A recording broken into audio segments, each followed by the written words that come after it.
In this video, I'm going to demonstrate the use of the data commands parameter collection.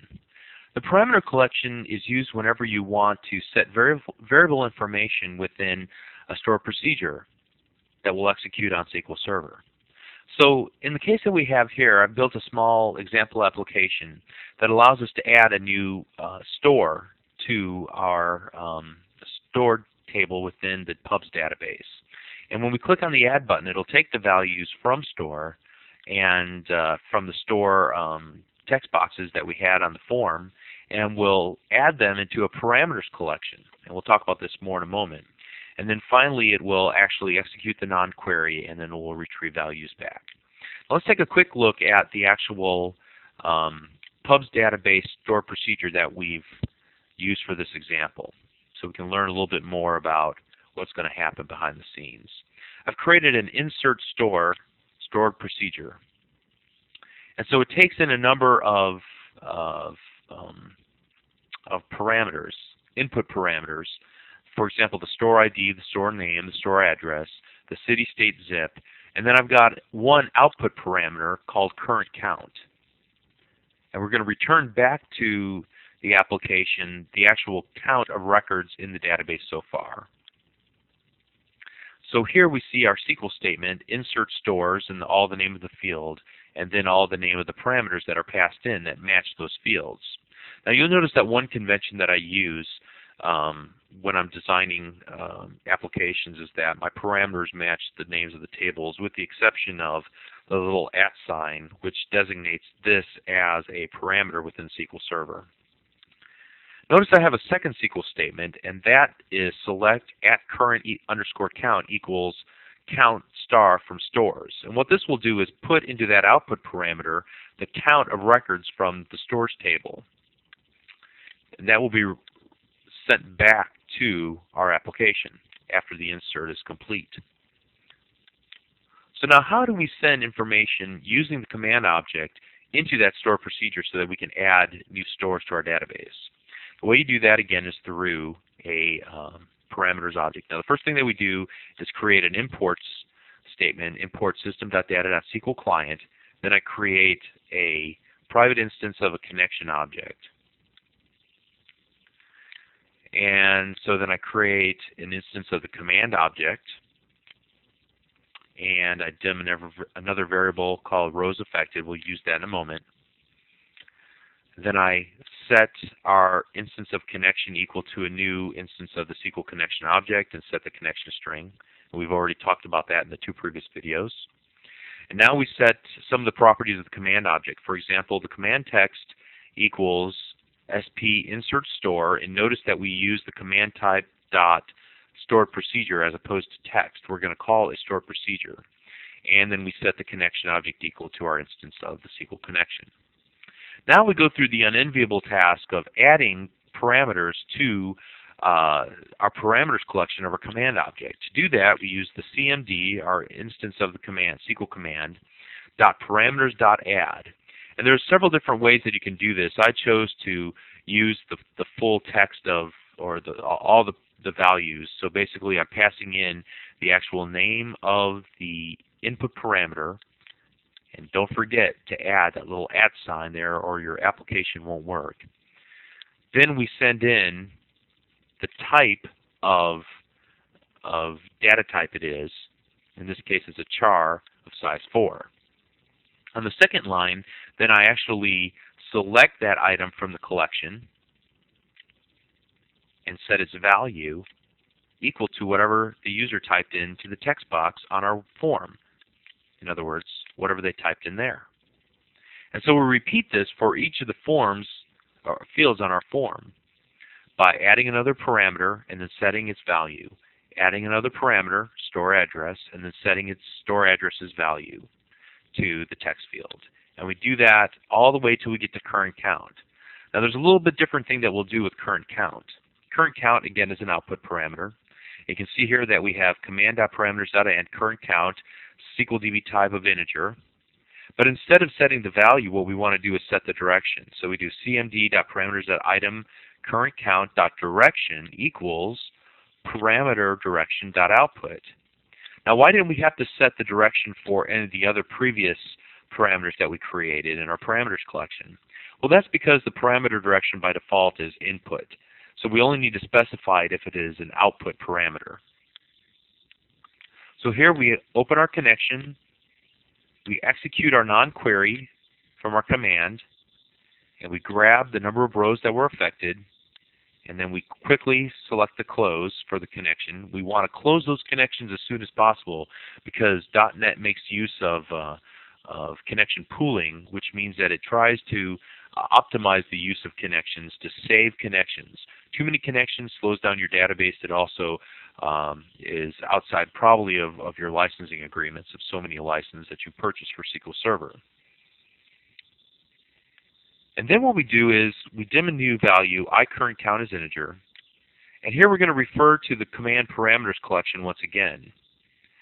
We'll type in cmd.parameters.item currentCount.value. Here's where we actually retrieve the value. We place it into our newly created a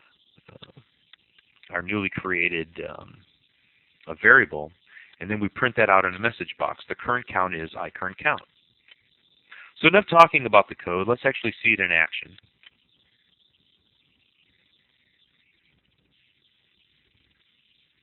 So despite the fact that we saw a little problem there, that was by design actually. It's related to another form that's within our application. There was a build error. So at any rate, for our purposes of our application, let's go ahead and type in a store ID. We have to remember we don't have any validation on our form here, so we have to be careful about what we type. We're going to type in C123, store name, Scott's Books, store address 123 East Main Street. The city is going to be Burbank, Illinois 60459, and we're going to click the Add button. And when we do, notice that our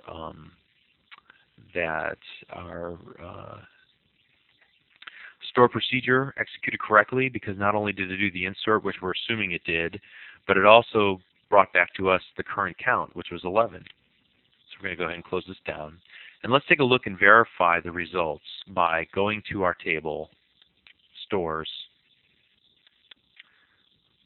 and looking for store C123, which we can see there, Scott's Books, 123 East Main Street, Burbank. Great. Now we went through a lot of work within our code to actually create each of the parameters and then set their value, create the parameter, set their value. There's a lot of typing involved here. What if I told you there was a lot easier way to do this with Visual Studio? You probably wouldn't be surprised at this point. So what we want to do is actually open up another example here, which is the parameter examples 2, which looks identical, but there's going to be a big difference. Here, let me close down some of the other stuff we have within our IDE. Okay, great. What I'm going to do this time is actually go to our handy-dandy Server Explorer and drag and drop our SP insert stored procedure and drop it onto our form. And when we do that, a little designer area has the connection and the SQL command, and we can take a look at the properties here and note that all the values are filled in for us. So we have the data source already filled in, all the connection information, and then the command objects already filled in. And we can even take a look at the parameters collection. Notice that there's a little ellipsis button. When I click on that, we can actually take a look at all the SQL parameters, every single one of them, and all the values that they already have in there. So we don't have to go through the tedious steps of typing all them in. We could even preset the values here if we wanted to all of these things. So if you have a stored procedure and you don't need to dynamically change it, you could do it right from this and say every time the state will be TX or will be IL or will be California. But that's not quite what we're going to do, because we want to be able to use the values that are passed in. But this still simply greatly simplifies what we're trying to do here. Notice what I've done different now. I've taken the liberty of adding the code already, is that I use a with statement with the SQL command one.parameters, and now all I got to do is set the item value equal to whatever the text box is for that value. So notice how many lines of code I had to type as compared to how many lines of code I typed in the previous example. Then I still open the connection and do everything else the same. But I don't have to add the parameters. The parameters are already added for me, and that is key. It is so simple to do that. Now, where did all that hard work go? All that typing, where did it go? Well, it's still in the application. When I open up the region Windows Form Designer generated code, I can scroll down and see all of the, let's get down here to the SQL command parameters. He's added all these parameters in, and it did some work with the connection object as well to set the connection string and so on. So that work is still done. It's just done for us automatically. We don't have to touch that. Makes it a lot easier. And we can still get at the source code. So let's go ahead and do this. I'm going to change this project's properties to make the parameter example 2 our startup. And to do that, I'll go to the data command and property pages and select parameter example 2, and then I'll select run.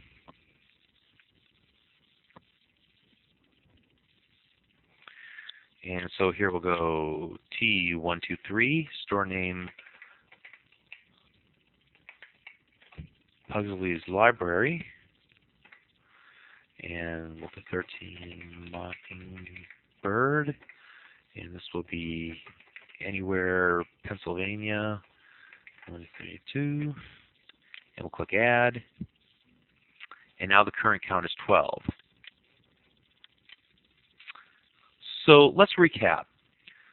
Whenever you have a stored procedure that you want to call from within your application, you're probably going to need to pass in some parameters to that stored procedure. And to do that, you use the command object's parameter collection.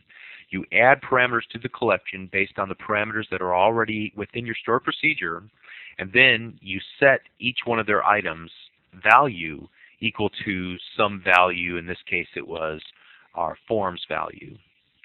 Then you execute it, and if there's any output parameters, you can retrieve the values from the output parameters.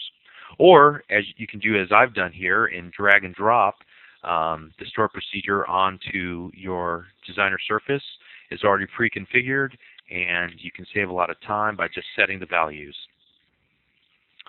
So we hope that this was helpful to you, that you learned a little bit more about the data commands parameter collection, and that you can use that whenever you use your